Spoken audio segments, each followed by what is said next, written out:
Good morning student, welcome again in home science class. बच्चों, आज का हमारा टॉपिक रहेगा फ्लोरीन। फ्लोरीन एक गौण खनिज लवण है। यह हमारे शरीर में बहुत ही कम मात्रा में पाया जाता है। प्रकृति में यह स्वतंत्र अवस्था में नहीं पाया जाता, यह फ्लोराइड के रूप में उपस्थित होता है। शरीर में भी यह कम मात्रा में पाया जाता है और जितनी हमारे शरीर को इसकी आवश्यकता होती है उससे भी कहीं अधिक मात्रा में यह लगभग सभी भोज्य पदार्थों में और हमारे ड्रिंकिंग वाटर में, पीने के पानी में भी अवेलेबल होता है। तो फ्लोरीन की कमी जो है वो मानव शरीर के अंदर अधिकांशतः नहीं देखी जाती है। कुछ भाग ही ऐसे हैं, कुछ ही एरियाज़ ऐसे हैं जहाँ पानी के अंदर अगर फ्लोरीन की मात्रा 1 ppm से कम हो, ppm मतलब पार्ट्स पर मिलियन, 1 ppm से जहाँ कम होती है वहाँ ही फ्लोरीन की कमी देखी जाती है। अधिकांशतः पानी में इसकी मात्रा जो है वो 1 ppm से अधिक ही होती है। तो फ्लोरीन के जो कार्य हैं हमारे शरीर में, फ्लोरीन के मुख्य रूप से 2 कार्य हैं। यह हमारे दांतों और हड्डियों को मजबूती प्रदान करता है। दांतों के उत्तम स्वास्थ्य के लिए भी यह बहुत ज़रूरी है। दांतों के ऊपर जो इनेमल की परत होती है उसको ये स्ट्रोंग बनाए रखता है। अगर इसकी कमी शरीर में होती है तो दांतों के अंदर छोटे छोटे पोर्स होने लग जाते हैं, उनका इनेमल जो है वो कमज़ोर होकर टूटने लग जाता है। नेक्स्ट आता है हड्डियों के उत्तम स्वास्थ्य के लिए, हड्डियों की मजबूती के लिए भी फ्लोरीन की आवश्यकता होती है। हमने पहले भी डिस्कस किया है कि अधिकांश क्षेत्रों में फ्लोरीन जो है प्रॉपर अमाउंट में पानी में अवेलेबल रहता है, तो मानव शरीर में इसकी कमी नहीं देखी जाती है। यह एक ऐसा खनिज लवण है जिसकी अधिकता के दुष्प्रभाव जो है वो बॉडी में देखे जाते हैं। तो फ्लोरीन की अधिकता के प्रभाव जो है वो बॉडी पर पड़ते हैं और वो इफ़ेक्ट भी बहुत ज़्यादा हार्मफुल होते हैं। फ्लोरीन की अधिकता से 2 तरह के रोग होते हैं, डेंटल फ्लोरोसिस और कंकाल फ्लोरोसिस, जिसे स्केलेटन फ्लोरोसिस भी कहते हैं। डेंटल फ्लोरोसिस नाम से पता चल रहा है यह दांतों से रिलेटेड है। हमने पहले भी पढ़ा है कि फ्लोरीन दांतों के स्वास्थ्य के लिए और अस्थियों के स्वास्थ्य के लिए ज़रूरी होता है, लेकिन इसकी अधिकता जो है वो भी दांतों के लिए और हड्डियों के लिए हार्मफुल होती है, दोनों को ही नुकसान पहुंचाती है। अगर पानी के अंदर जो है फ्लोरीन की मात्रा 5 ppm से अधिक होती है तो उसका इफ़ेक्ट जो है वो व्यक्ति के दांतों पर देखा जाता है।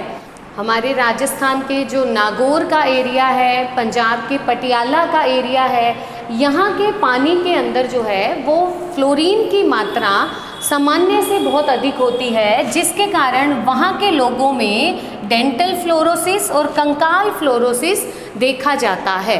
पहली जो कंडीशन आती है कि अगर 5 ppm से अधिक पानी में फ्लोरीन की मात्रा है तो उसका असर धीरे धीरे दांतों पर पड़ता है।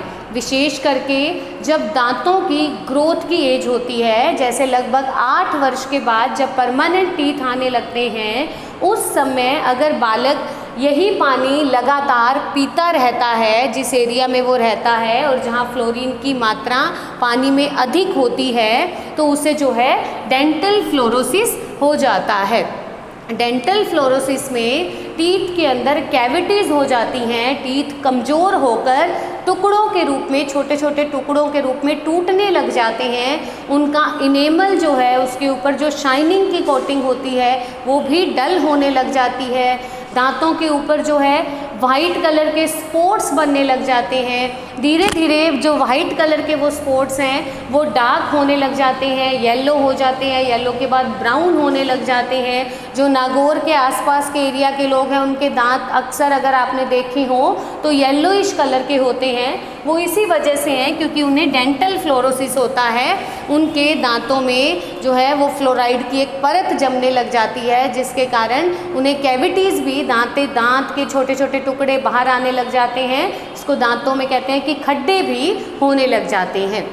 और अगर पानी में फ्लोरीन की मात्रा 10 ppm से अधिक हो और वो वही पानी लगातार कॉन्टिन्यूसली ड्रिंक किया जाए, पिया जाए, तो वहाँ के एरिया के जो लोग हैं उन्हें कंकाल फ्लोरोसिस या स्केलेटन फ्लोरोसिस भी हो जाता है। क्यों? स्केलेटन फ्लोरोसिस में हड्डियाँ जो है वो कड़ी होने लग जाती हैं, जॉइंट्स की जो मूवमेंट है उस पर इफ़ेक्ट पड़ता है, हड्डियों की जो मूवमेंट है वो लचीली नहीं रहती हैं, वो मूव नहीं कर सकती हैं। कठोर होने के कारण वो अपने शरीर के अंगों को हिला नहीं सकते हैं, तो उनकी एज जो है वो कम एज में ही बहुत अधिक एज के लगने लग जाते हैं, क्योंकि वो शरीर को मूव नहीं कर सकते। उन्हें उठने बैठने में समस्याएं आने लग जाती हैं, कमर उनकी झुकने लग जाती है, शरीर के अंग मुड़ते नहीं हैं, जिसके कारण जो है उसके साइकोलॉजिकल मानसिक रूप से बालक जो है या फिर व्यक्ति जो है वो इफ़ेक्टेड होने लग जाता है, उन्हें मानसिक परेशानियां होने लग जाती हैं। व्यक्ति एक पीड़ादायक जो लाइफ है उसको जीने लग जाता है। साथ साथ उसका तंत्रिका तंत्र पर भी इसका असर पड़ता है, मांसपेशियां भी जो है लगातार दर्द में रहती हैं, तो पूरी बॉडी में उनके पेन होने लग जाता है, एक दर्द है जिंदगी जो है वो जीने लग जाते हैं। तो ये है फ्लोरीन की अधिकता के प्रभाव। नेक्स्ट आता है फ्लोरीन प्राप्ति के साधन।